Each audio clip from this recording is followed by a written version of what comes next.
Tourist levies in Bali will drive foreign tourists to Thailand. Sandiaga, be careful.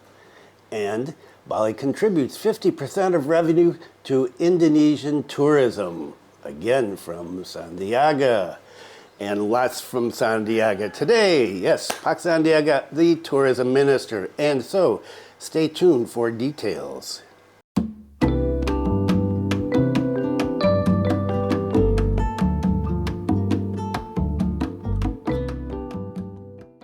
Selamat siang. Welcome to the latest news from Bali in Indonesia. This is February 1st, 2022. Yeah, we're in February already, and this is a big month. Get to that in a minute.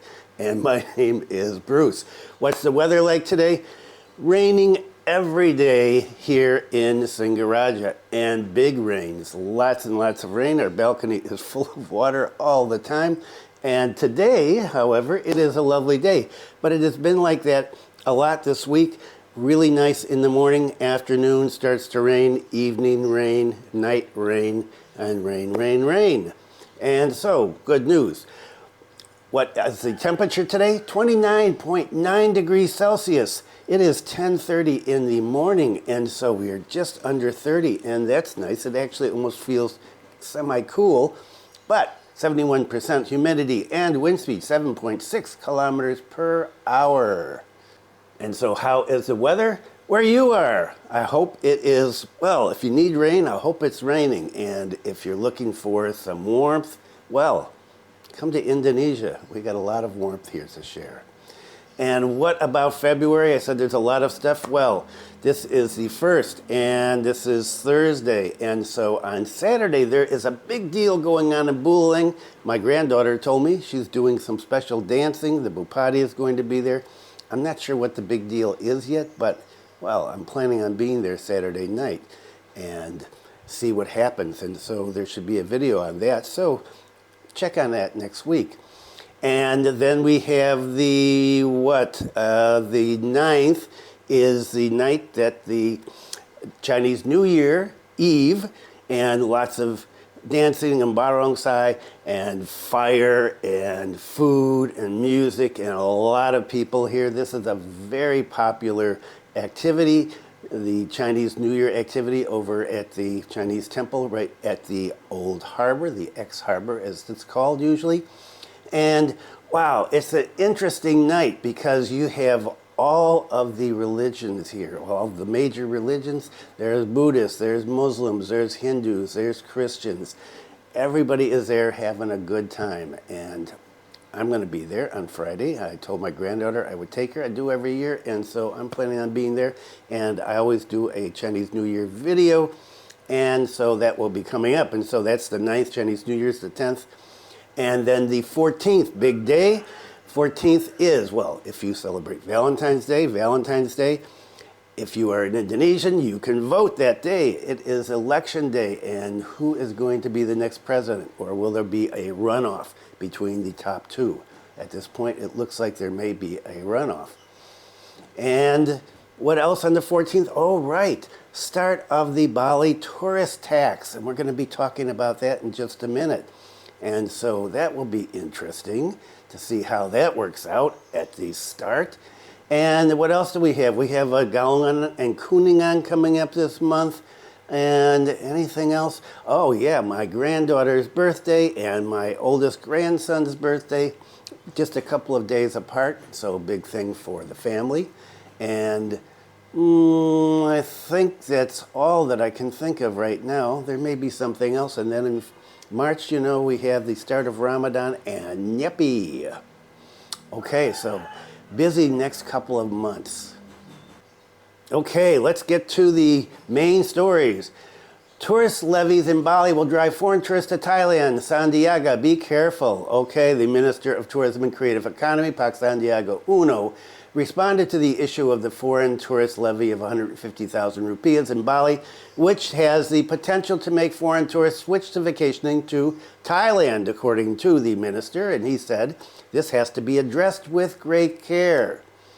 He said, this is because the purpose of the additional fee is for handling waste and preserving our culture. So this will add to the attraction of Bali. Pak Sandiaga is optimistic that levies on foreign tourists in Bali will not reduce the number of quality tourist visits to Bali. Notice quality. However, he believes that tourists who only look at cost will probably switch to vacationing in Thailand. Okay, and so what is he saying? He's saying if you're a cheapo, you're going to go to Thailand. And if you're a quality tourist, you're going to come to Bali, even though there's going to be the 150,000 rupiah tax. He said, because we are geographically closer to Australia, we are quite confident that quality and sustainable tourists will still come to visit Bali. Yeah, because you're closer, Aussies are still going to come, he's saying. Previously, Bali implemented the foreign tourist levy, which will start on the 14th. Visitors can make payments in rupiah or by credit card at one of the 5 designated payment counters in the international arrival halls of the airport, or you can do it online before. The 150,000 rupiah levy is stated in Bali Provincial Regulation number 6 of 2023 concerning levies for foreign tourists for the protection of Bali's culture and natural environment. In the future, the foreign tourist levy of 150,000 will only be paid once during a trip to Bali. Pak Sandiaga is optimistic that the 150,000 is not going to affect Bali with quality tourists. But with you people that are not quality tourists, maybe you're going to go to Thailand. And what has he got to say about Thailand? Pak Sandiaga had a lot to say here the other day, and that's why the main stories. And he may not be the tourist minister much longer, since after the election there will be new ministers, and I don't know if he's going to be around or not. But what has he got to say next? Sandiaga wants to emulate Thailand-Vietnam regarding visa-free visits to Bali. Another huge question, right? What happened to the visit-free visas? Well, they haven't happened yet. Minister of Tourism and Creative Economy wants Bali to follow the example of Thailand and Vietnam in implementing visa-free visits. He praised government policies in those countries which were dynamic and flexible. Pak Sandiaga said that he saluted the Minister of Thailand. He obtained this information about their visas during the 2023 ASEAN Tourism Forum in Bangkok. And Thailand also provides incentives so that tourism can become an economical locomotive for their bustling, booming economy. Is it a booming economy? I'm not sure. Haven't checked on Thailand's economy recently, but they do have a lot of tourists. The minister continued, what Thailand and Vietnam are doing is, for example, entry to certain islands or destinations, such as Phuket or Da Nang, and exemptions for visas to attract tourists to those places. Pak Sandiaga is considering whether regulatory innovations like those in the 2 neighboring countries can be implemented in Indonesia or not. He said we'll study ministries and institutions. What Thailand is doing, we could be doing very quickly. Immigration policies in Thailand can be flexibly implemented according to needs, he continued. For example, during the Chinese New Year, holidays like now. For Chinese New Year, visits directly from China are free, so bookings immediately increase, he said. That's what we have to pay more attention to in the future. More tourists? Are they quality tourists? I don't know. Let's see what else he says. The Minister of Tourism and Creative Economy has proposed 20 countries for visa-free visits. Apart from supporting tourism, this policy is also a response to demand from the tourism sector. In my opinion, he said, this way of thinking should be more dynamic. For example, what if it was just Bali, so those who enter via Bali no longer need a visa, like best practice policies from other countries, including Thailand? According to Sandiaga, dynamic policies need to be implemented to compete globally. What's going to happen there? Don't know yet. With the election coming up in 2 weeks, maybe they are going to wait until after the election to decide what they are going to do with this visa-free visit. We'll just have to wait and see. Have you heard me say that before? And the last of the lead stories, and Pak Sandiaga, because wow, he can talk. Bali is assessed as continuing to contribute 50% of revenue to Indonesian tourism. I think we all know that it was a lot, not necessarily know that it's 50%. Minister of Tourism and Creative Economy assesses that in the future, Bali will continue to contribute around 50% to Indonesian tourism revenue. both in terms of the income, the revenue, and the number of tourist visits. Based on the optimism of increasing tourist visits, Bali has managed to record 50% of foreign tourist visits to Indonesia entering through the main gate of Ngurah Rai. For 2024, Pak Sandiaga said tourist visits are targeted at 14.3 million in Indonesia, while tourist visits to Bali are targeted at 7 million, which is a figure that exceeds the record for the highest number of visits. That was in 2019, right before the pandemic, of around 6.23 million visitors. The total contribution from tourism will reach 13 to 15 billion US dollars, 25 million jobs, and a total of 4.5% to the economy. He said, we are going to return to pre-pandemic figures. Pak Sandiaga hopes that the next Minister of Tourism and Creative Economy can also pay special attention to Bali, as well as to other tourist destinations in Indonesia, which are transforming towards quality, sustainable, and green tourism. When asked about several cases of strange tourists that have occurred in Bali, and we always have strange tourists, Pak Sandiaga said that this needs to be dealt with firmly and there should be no tolerance for bad behavior. He said, we're sending a clear message to the world of international tourism that Bali and Indonesia do not tolerate activities that violate the law and violate norms. We focus on tourists who are quality, respect Balinese taksu, and also Indonesian customs. The tourism minister also requested that the socialization of do's and don'ts continue to be socialized and educated to tourists. Are they? However, he did not deny that of the 11 million tourists who came to Indonesia, there were some tourists who behaved oddly. So that's what we all have to work together to protect and ensure that they continue to be nurtured and this information continues to be disseminated on a massive scale. Providing education to tourists that this is the do's and don'ts of traveling to Bali and Indonesia is necessary, he said.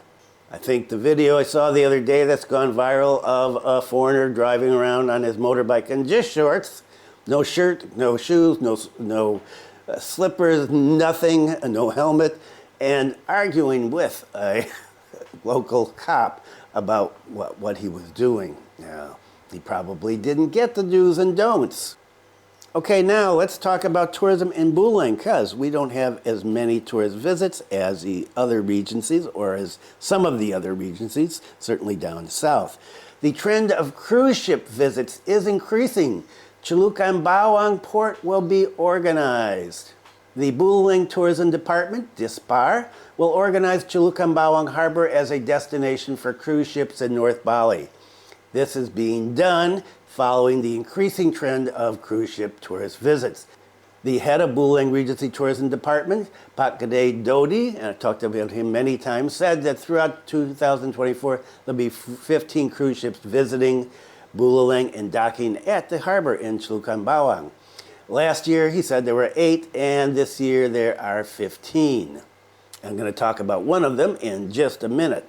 Pak Dodi said that he's coordinated with Pelindo, Celukan Bawang, the Celukan Bawang Harbor Master, and the Port Authority Office. Apart from that, Dispar has also coordinated with the Celukan Bawang, Tingga Tingga, Panggulang, and Tugadsamaga village officials, as well as the Celukan Bawang Tourist Transport Association, to carry out arrangements for the port. Pelindo is planning on building anchor poles in the dock area so that cruise ships carrying more than 3,000 passengers can dock there. 3,000. The hook poles will later function as a place to attach the ship's ropes to. But more poles have been added. The engineering design is being made so that it can be installed this year, considering the trend of increasing visits by ships. Pak Dodi continued that the Buleleng Tourism Department is also coordinated with Pelindo to propose a passenger terminal, additional toilet facilities, and an extension of the pier. Didn't he just say that the pier was going to stay the same? Apart from that, it's also proposed to add Balinese ornaments around the harbor area to highlight the feel of the island of the gods there. It's believed that this can increase the attraction for visiting tourists. Yeah, some decorations. Okay. And more on Celukan Bawang and cruise ships. Celebrity Millennium cruise ship brings 2,000 tourists to dock in Buleleng. Yes, this happened this week. The Celebrity Millennium cruise ship docked at the Celukan Bawang harbor on Tuesday morning. That was the 30th, a couple of days ago. The Maltese-flagged cruise ship carried 2,072 tourists and 930 crew members. They vacationed at a number of tourist locations in Buleleng.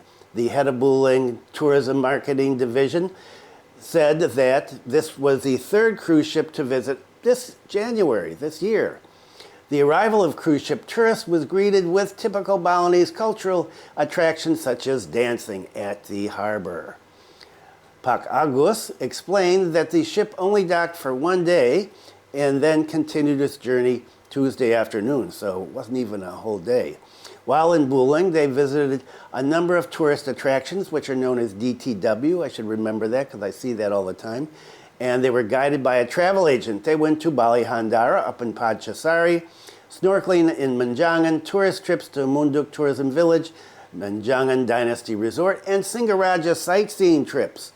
Apart from that, they were also invited to enjoy a city tour, which included the Buleleng Museum, Puri Buleleng, and the former Buleleng Harbor. They were here, and I didn't see them. Oh, too bad. The trip was to Munduk, Highland, Tamblian, and eating in the Wanagiri area, and snorkeling, and the city tour. A lot of stuff to do. So far, there's scheduled to be 12 more ships coming this year. Each ship will carry more than 2,000 tourists on the average. Pak Agus hopes that the momentum of tourist visits through the arrival of cruise ships can improve the economy of the people in Buleleng. He said the hope is that North Bali will become more well known and cruise ships continue to come and turn around our economy. And I don't know if you've seen this, but there's been a couple of, I guess they're Instagram or TikTok. I don't know, I get confused about which is which. It looks so similar these days.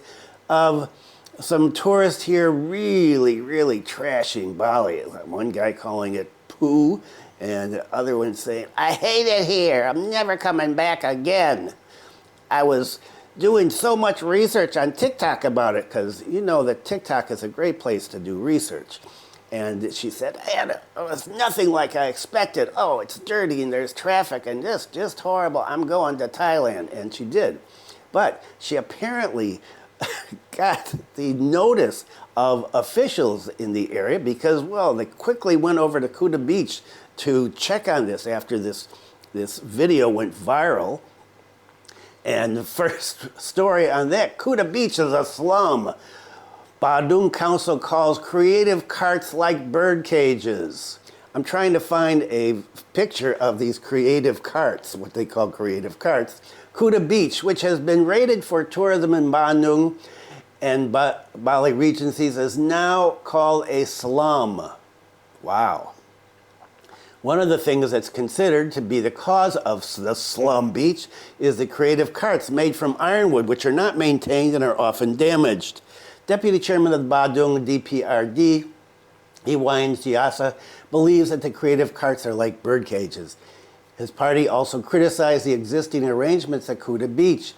He suggested that the arrangements should be at an international standard. According to him, the existence of creative carts does not actually mean that it's approved. He said there needs to be good management so as not to give the impression of having a slum on the beach. He said, we need to sit down together to determine the sustainability of tourism in Kuta, which is known internationally. And the acting Balinese governor, well, he went to check on the conditions over there too. In order to restore the beauty of the beach, he emphasized that cleanliness must be maintained and traders should be placed in certain locations.